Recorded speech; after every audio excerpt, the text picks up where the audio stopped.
Bom, Daniel, é interessante porque vai chegar a época de Natal e as pessoas só sabem produzir o panetone doce, né?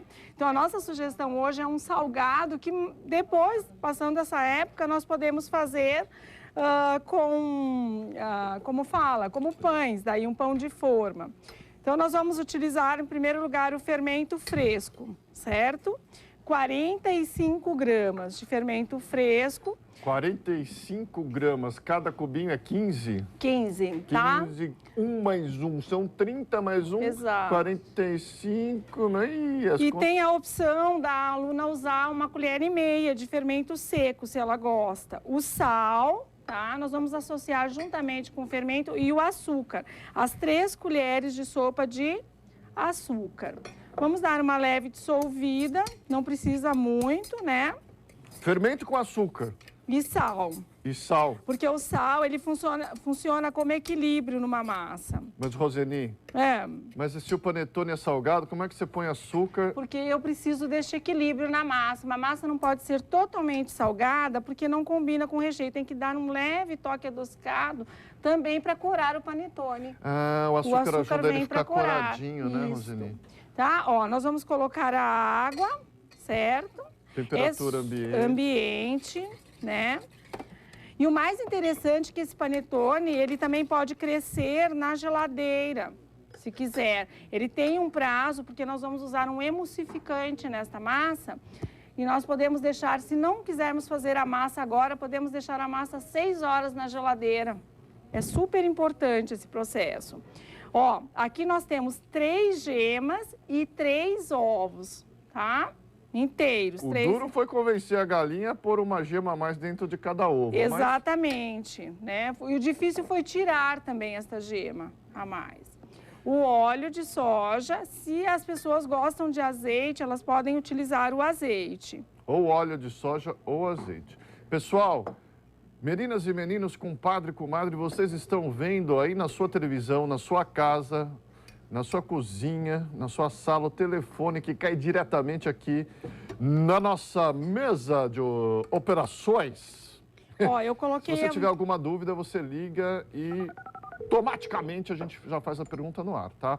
Vamos retomar, porque o panetone tá maravilhoso, lindo, e tem gente que bobeou aí no que a gente colocou aí dentro. Deixa eu só ver. Ah, você fez mini também? Fiz mini de 100 gramas. E quando uma pessoa vai levar de amostra, ela nunca deve levar um panetone grande de amostra, né? Deve levar um pequeno, porque se a pessoa consome um grande, ela vai falar, ai, não tá bom, o pequeno ela vai ficar sempre lembrando daquele eterno sabor, né? Então é um merchandise. Olha, gente, então ela colocou uma técnica de marketing. Sempre que se você for dar para experimentar, aliás, a gente poucas vezes fala isso, você que faz e vende, ou que quer fazer e vender, faça um pequenininho para experimentar primeiro, claro, não vai dar um grandão, né? Dá um de 100 gramas, né? Daí a pessoa vem e ela compra o de 500, de 700, o de 1 quilo. Esse panetone é bom para servir como entrada, Daniel. Que antecede a ceia, as pessoas podem servir como uma entrada. E ele ainda pode ficar congelado 3 meses ainda. Que legal. Quer recapitular o que nós colocamos? Eu quero, Roseni, porque segunda-feira a gente chega com a mente meio tumultuada.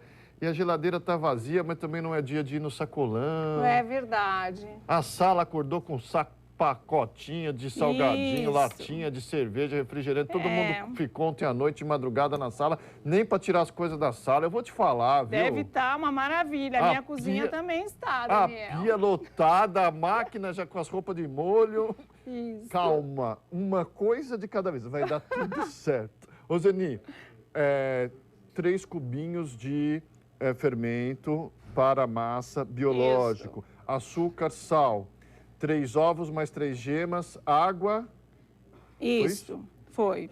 E a margarina, ó, nós colocamos 3 colheres e meia de sopa. Junto com azeite ou com óleo? Outra coisa super importante, Daniel, na massa é que as pessoas não devem usar margarinas com menos de 80 de lipídios. Tem que usar com 80 de lipídios. Lipídio é gordura. Gordura. Lipídio, células de gordura. São poucas as margarinas que tem. Células não, moléculas. Células são vivas, moléculas são mortas. Então, ó, é muito importante, porque às vezes a pessoa fala assim, nossa, o meu pão abaixou. É um hábito, né, que a pessoa diz, abaixou o pão. Ele abaixou porque você tem uma margarina com teor muito baixo, 40, 30, né? Eu nem sabia que tinha Então, margarina. nós temos que observar isso, certo? Vou colocar o leite em pó, tá? Leite em pó? Isso. Com cerveja, isso vai dar uma confusão. Leite em pó com cerveja emulsificante? Bom, não tem como a massa não ficar maravilhosa. Não. Olha, que é isso, imaginem. Roseni? É a cerveja preta. Não é café, não? Não, é cerveja preta. Nós já tomamos o resto, Daniel, tá? Mas agora de manhã você já tomou, Agora de manhã, Roseni? disseram que eu tinha chegado tomando cerveja, né? Então, vamos lá, ó. E os gaúchos gostam, né, de uma cerveja.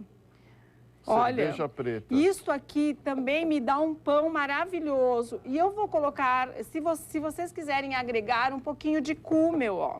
O cúmel combina muito bem com a cerveja preta. Cúmel. Ó, se quiserem colocar na massa, podem colocar um pouquinho Cúmel de lembra cúmel. erva doce? Endro e erva doce. Tá. É um condimento alemão, tá? Cúmel ou erva doce. Isto bom? faz uma diferença em contato com a carne seca, dá um sabor exótico. Ah. E com a cerveja, nossa, é muito rico esse Nossa, panetone. deve ser uma delícia isso. Agora daí, sim, Roseni. nós vamos para algo bem importante. É um emulsificante que se utiliza em sorvetes. Ah, Silvia Branconaro também adora usar isso aí. E ele mantém a umidade do panetone, certo? Então, nós vamos colocar este emulsificante aqui, ó. Emulsificante para sorvete. Que às vezes a pessoa fala assim, nossa, o meu panetone ficou seco no dia seguinte. O nosso você pode comer com 5 dias e ele está úmido. Gente, tem uma pergunta se é a mesma massa do panetone doce. Não, não é. Não. Aliás, essa massa não é igual a nenhuma outra que eu conheço. Não, nenhuma que foi dada aqui. Originalíssima. Vai leite em pó, vai cerveja preta, vai cúmel. Então é uma massa de um pão muito bacana. Muito Imagina que é de diferente. origem alemã. Com certeza. Antes de você bater... Você não quer misturar os líquidos primeiro? Não, eu preciso agregar um pouco de farinha para manter o corpo do fermento, tá? Não precisa misturar. Põe a farinha, mas não bate ainda, Tá, eu vou bom? te esperar. Não bate ainda que os líquidos não fizeram nada.